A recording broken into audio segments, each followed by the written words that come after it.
She's not old at all, but I know by industry standards, it's like, oh, you're an old lady. Exactly. But thank God I still look youthful and I still feel youthful. So, you know, a lot of that music, you know, I think it's cute and fun.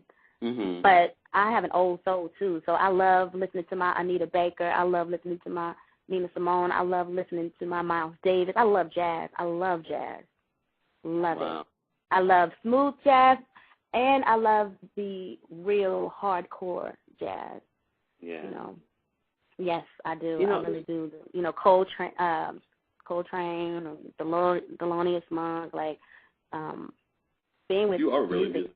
good. I am. I was always, and then of course being with Musiq Soulchild, he's introduced me to a lot of different styles and genres of music as well. So we be over here listening to all types of stuff. Like, oh, I love it. I'm really excited about a solo record from you. Oh man. Do you have any sort of like time frame of when you want that to happen?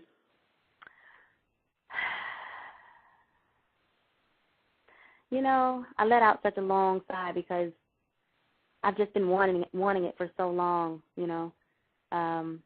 Not just for myself, but for the fans, you know what I mean? Because I see people on the street, and they be like, win, you know. And I'm just so tired of saying, it's coming. You know, I'm ready. Like, I'm so ready now.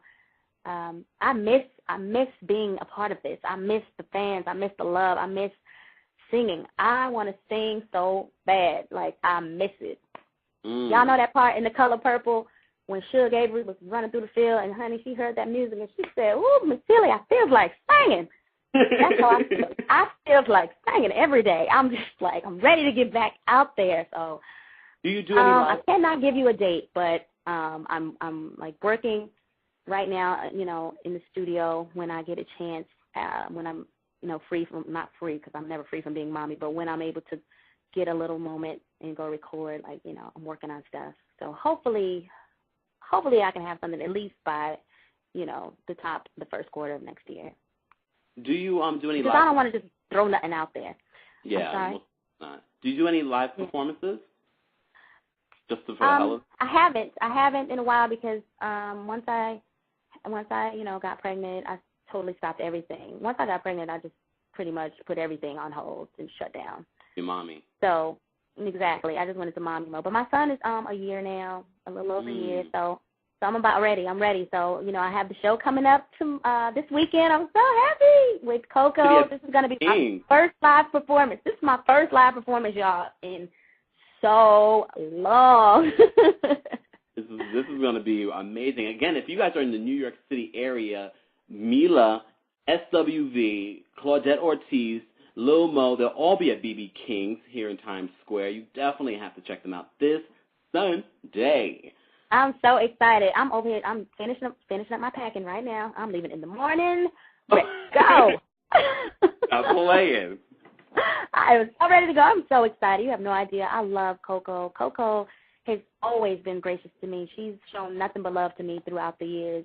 Every time I would see her, she always showed me love. I actually did a song with her and Kelly Rowland from Destiny's Child ages ago. The three of us were on a record. It was for Coco's album back in the day. It didn't come out, but we were able to work together, and she reached out to me. Like, Coco called me, like, I want you to come be on this song. And I'm like, really?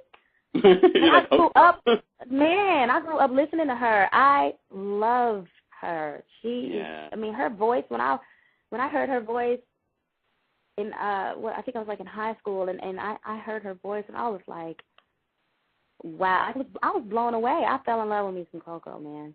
I don't blame you. That's why I had to have her on the show. I was like, Coco, can you please come on the show? She's amazing. She is a vocal beast, and when I, you know, got the invitation to come do a record with her, I didn't even have to think twice. And the fact that it wasn't released, it's a little disappointing, but I don't even find that record. I was just, child, please, look, now, wait a minute. It was so old. It's from ages ago. But just to be a part of something that she was a part of, I was just like, wow, like, she didn't have to reach out to me, you know? Yeah. And just like this situation this weekend, she reached out to me. Her people reached out to me, and I haven't seen Coco in years. I haven't talked to her in years. And for her to extend this invitation to me means so much to me. That's awesome. That's going to be a really amazing show. Yeah, I'm excited. I'm so I have a couple more questions for you before I let you. Because we have, and you're welcome to stay because coming up we're going to be doing What the Hell News, where we talk about what everything that's been going on this week in celebrity news, that's been going on in the world, that kind of thing. Look, I'm not even getting in that. You already gave up enough information. You've been very candid, so thank you for that. No problem. I just mean I don't even want to comment on other people's issues. No, I know. That's so funny. Well, we do have some more questions. The Slayer 29 from the chat room. This is a really cute question. He or she asked, between you and Musiq, when you have arguments, do you ever guys kind of go off? Wait. They sing out there. Oh, do you guys sing out your arguments? And whoever goes off first. Wait. Whoever goes off key first loses? Wow. No, but you know what? I'm gonna try that. That just may work. Maybe that's better. A better way of doing things. No, we don't really argue. We have disagreements here and there, but if we do, child, please.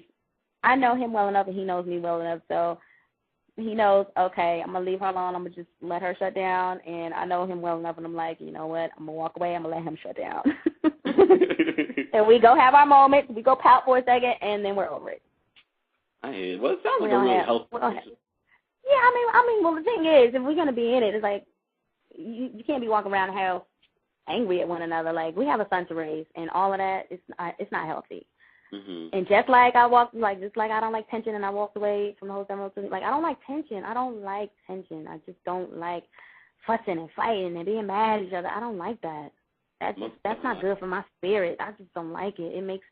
It just makes me feel I don't know. Especially when they read. All that negative energy, I'm not into it. I'm not. Mm-hmm. I just can't do it. You know what I'm saying? It's like, it's pointless. And when there's a child involved, I'm just going to kind of go back. 702, and it was, let me see, it was April 20th, 2008, Orish, from, she was one of the original members of 702, passed away. Yeah.